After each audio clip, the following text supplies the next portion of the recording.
জান্নাতে আমার বন্ধু হবে কে? আমি একটু জানতে চাই। আমার আল্লাহ বলে, মুসা রে, জান্নাতে তোমার বন্ধু হবে একজন কসাই। সুবহানাল্লাহ, একটু জোরে বলেন। একজন কসাই তোমার বন্ধু হবে। মুসা পয়গম্বর বড় অবাক হয়ে গেছে, ডাক দিয়া বলে, আল্লাহ, জবানার আমি এত বড় একজন নবী, আমার বন্ধু হবে জান্নাতে একজন কসাই, আমার সঙ্গী হবে একজন কসাই।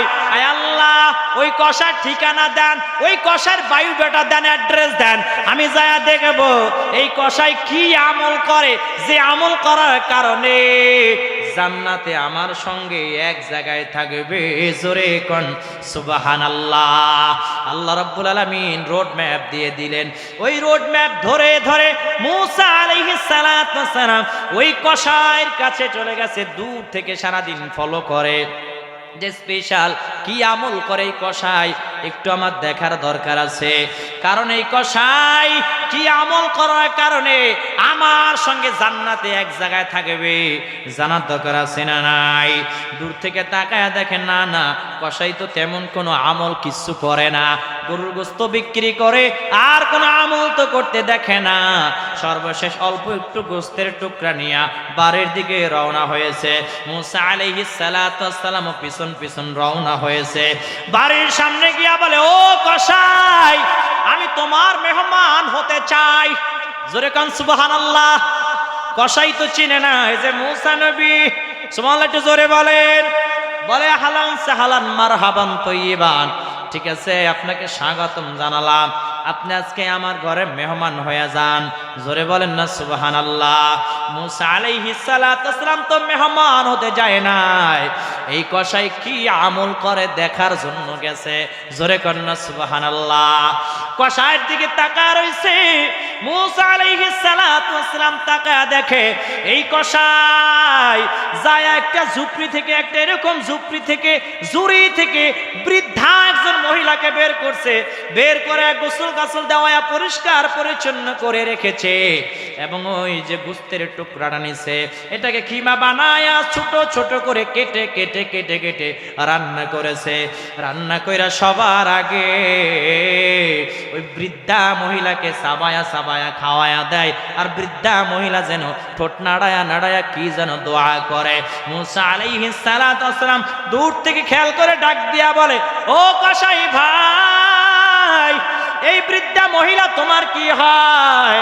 বলে, আমার জনম দুঃখিনী মা, আমার বাবা ছোটবেলায় মারা গেছে, মারা যাওয়ার পর আমার মা আমাকে নিয়ে জীবনটা কাটায় দিছে, আমার মায়ের আপন আমি ছাড়ার কেউ নাই, আমি প্রতিদিন এইভাবে গোস্ত বিক্রি করে সর্বশেষ ভালো যে গোস্ত, ওই গোস্তটা আমি নিয়ে আসি, আইনা আমার মাকে আমি গোসল গাছল করায়া তারপরে গোস্ত রান্না করে আমি নিজের মুখে সাবায়া সাবায়া নরম করে করে আমার জনম দুঃখিনী মায়ের মুখে আমি তুইলা দেই, আর আমার মা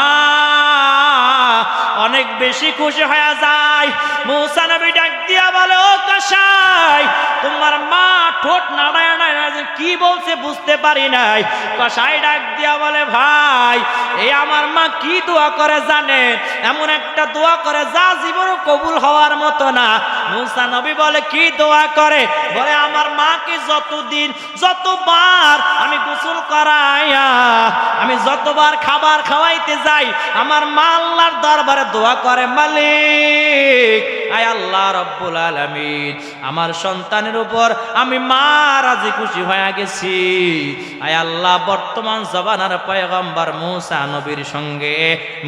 নবীর সঙ্গে জান্নাতের মধ্যে আমার সন্তানকে একটু জায়গা করে দিয়ে। জোরে বলেন না সুবহানাল্লাহ। ভাই বলেন, এই দোয়া কি জীবন আল্লাহ কবুল করবে? কোথায় আমি একজন কসাই, আর আমার মা বলে মূসা নবীর সঙ্গে নাকি জান্নাতের মধ্যে এক জায়গায় বসবাস করতে দেওয়ার জন্য, এই দোয়া কি কবুল হওয়ার মতো? মূসা আলাইহিস সালাতু ওয়াস সালাম ডাক দিয়া বলে, কসাই ভাই শোনো, তোমার মা যে দোয়া করছে আল্লাহ রাব্বুল আলামিন কবুল কইরা নিছে। এরে মূসা, আমি কে তুমি জানো? ও কসাই, আমি কে তুমি জানো নি? আমি হলাম সেই মূসা নবী। সঙ্গে জান্নাতের মধ্যে বসবাস করবা। জোরে বলেন না সুবহানাল্লাহ।